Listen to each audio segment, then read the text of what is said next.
For decades, the most contentious issue in the Israeli-Palestinian conflict has been the right of return.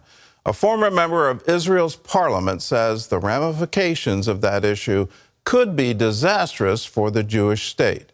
Chris Mitchell explains. Right of return means that Palestinians who fled during the War of Israel's independence in 1948 and their descendants could return to Israel. That could lead to millions of Palestinians flooding in and creating a demographic tsunami overwhelming the Jewish state.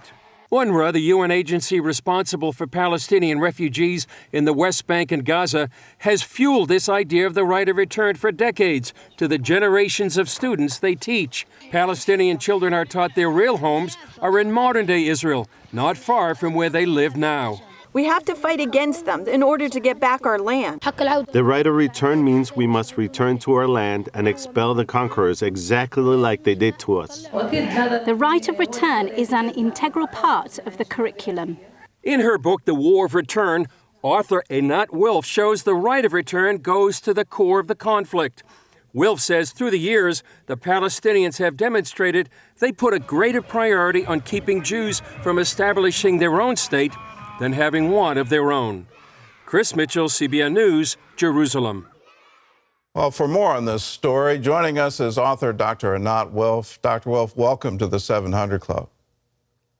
Thank you for having me. You were part of the Israeli left, the peace camp. And so tell us about your background and how did you get to where you are today? Yes, I grew up and was a member of the Israeli Labor Party. I worked with peacemakers such as Yossi Beilin, the architect of the Oslo Accords, and Shimon Peres, the recipient of the Nobel Peace Prize. And for many years, as part of the camp, I believed that we had a path to peace, which was straightforward and simple, known as the equation of land for peace. If Israel would hand over land, whether the Sinai or the Golan Heights or the West Bank and Gaza, if Israel were to hand this land to its Arab neighbors, Israel could be guaranteed of peace.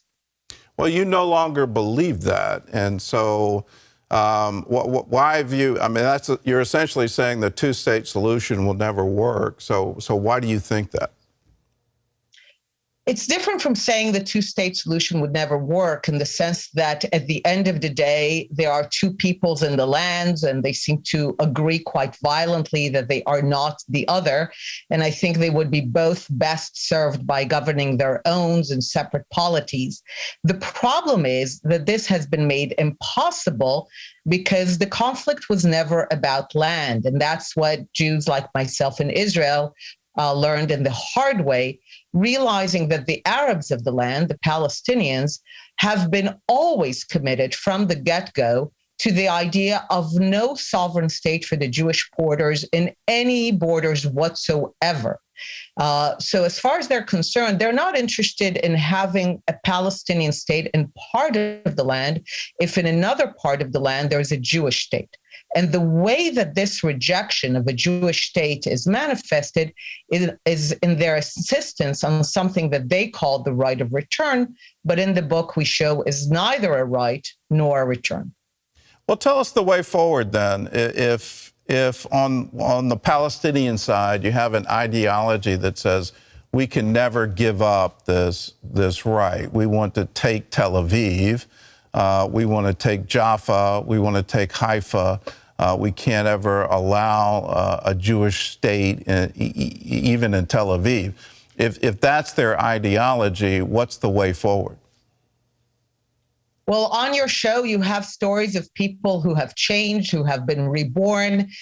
So I say never is a long time. Yes, the current ideology of the Palestinians in place for the last century is no Jewish state and no borders whatsoever.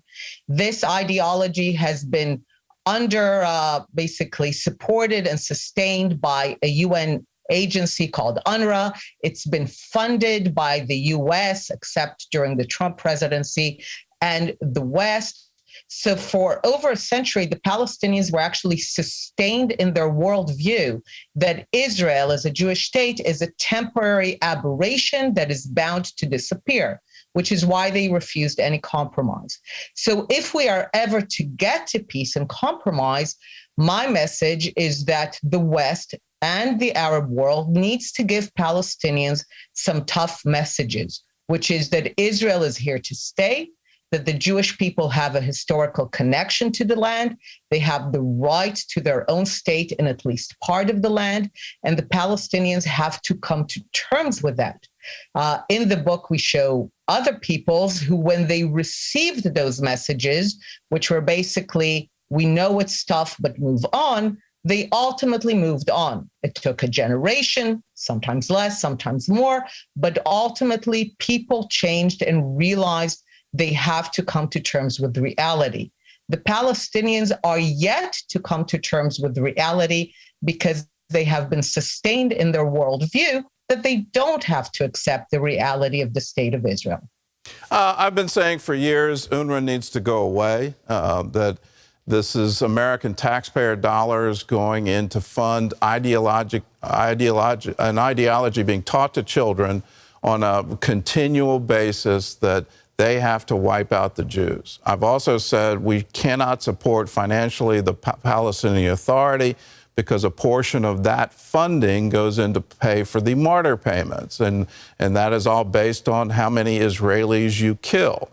So we had, I guess, a moment of tough love with Ambassador David Friedman saying, enough already, and under the Trump administration, UNRWA funding was eliminated.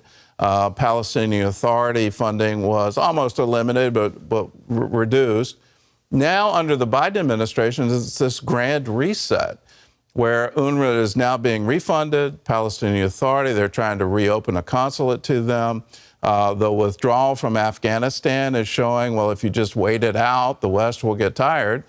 From an ideological standpoint, have we actually invigorated the concept of the right of return? Certainly, and that's a shame. And I know that President Biden is not supportive of the idea that Israel is temporary and that the Palestinians should therefore never compromise with it because one day it will revert to them. But there's this indulgence of the Palestinians. There's this refusal to give them the tough messages that are necessary to move forward.